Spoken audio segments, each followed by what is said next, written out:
Pemerintah mendorong peningkatan perlindungan hak-hak pekerja dalam dunia bisnis di Indonesia.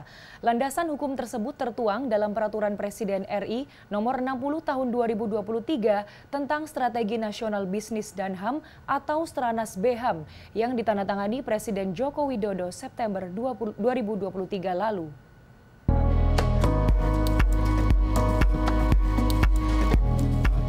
Dalam diskusi FMB 9 Senin siang, Direktur Kerjasama HAM Kementerian Hukum dan HAM Harniati menjelaskan, pemerintah Joko Widodo sangat peduli dalam pemenuhan dan perlindungan hak asasi manusia termasuk dalam dunia bisnis. Pelanggaran HAM bisa terjadi di lingkungan bisnis yang dilakukan oleh entitas bisnis atau dunia usaha terhadap pekerja yang harus melakukan proses produksi. Ternyata pelanggaran-pelanggaran hak asasi manusia itu tidak hanya dilakukan oleh stake actors tetapi juga non-stake actor atau pelaku bisnis. Oleh karena itu pada September 2023 pemerintah mengesahkan Peraturan Presiden Nomor 60 Tahun 2023 tentang Strategi Nasional Bisnis dan HAM. Nah, Stranas Bisnis dan HAM ini adalah sangat tepat disahkan dan diundangkan oleh pemerintah karena banyaknya masukan-masukan dan komplain dari masyarakat. Harniati menambahkan, untuk memudahkan dunia usaha dalam menilai diri sendiri atau self-assessment terhadap pelaksanaan HAM di tempat kerja, dapat dilakukan secara daring melalui aplikasi penilaian risiko bisnis dan HAM berbasis website secara sukarela.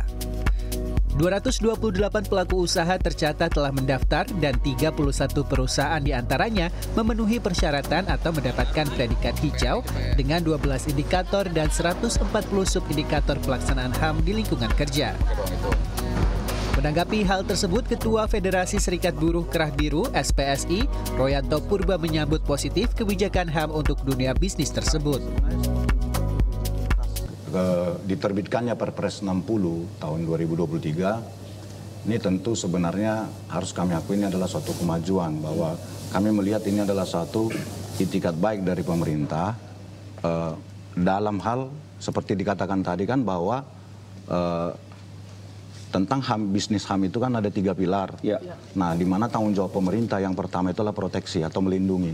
Nah, jadi pemerintah dalam menjalankan tanggung jawab ini dikeluarkanlah Perpres 60, di mana kita kenal tentang strategis bisnis dan HAM atau BHAM.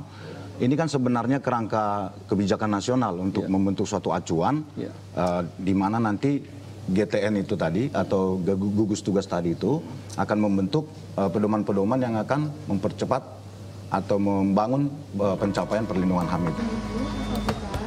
Royanto berharap pelaksanaan penilaian dan pemenuhan HAM dalam dunia bisnis di Indonesia dapat berupa mandatori atau kewajiban dan bukan voluntary atau sukarela seperti saat ini.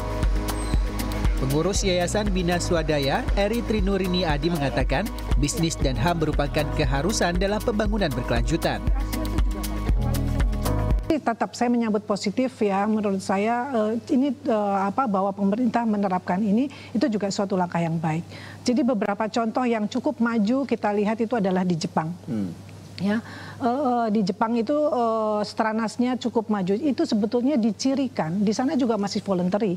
Karena UNGP itu yang kesepakatan internasional itu mencanangkan Stranas itu masih sifatnya voluntary, ya kan gitu ya. Jadi itu sifatnya masih ke sana. Nah, jadi kekuatannya yang saya pelajari dari Jepang itu adalah sosialisasinya di Jepang itu masif. Betul.